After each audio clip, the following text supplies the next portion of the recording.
The freezing temperatures that we have experienced this week have certainly brought the issue of homelessness to the forefront, both here in Toronto, but throughout the province of Ontario. And now a new report shows just how bad the issue has become and how much worse it could potentially be without investment. 80,000 is a staggering number. It's equal to a city the size of Peterborough. They're not just numbers, of course. The individuals sitting on street corners in the cold, lying on grates to keep warm in the winter, or huddled up in tents.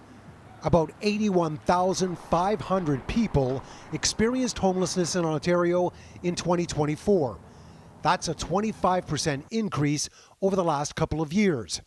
And it could rise to nearly 300,000 people without a roof over their heads by 2035. We are at a real tipping point. Without concrete action, it is only going to get worse. More than half of homeless Ontarians are chronically homeless.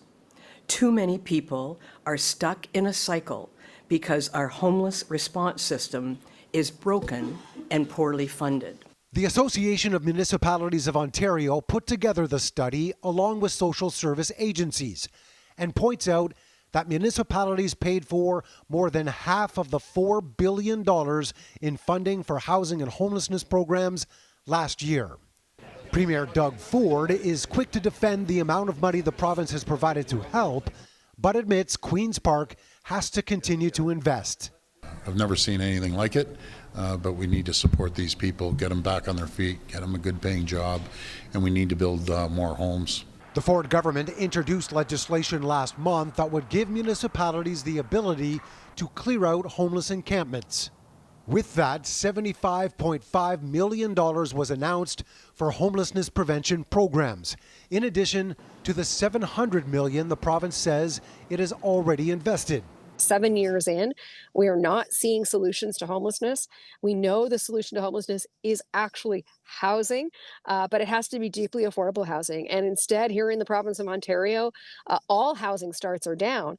The report suggests an additional $11 billion over 10 years is needed to add more affordable housing, improve support services, and enhance prevention programs, and keep more people from joining those already outside struggling on the street today.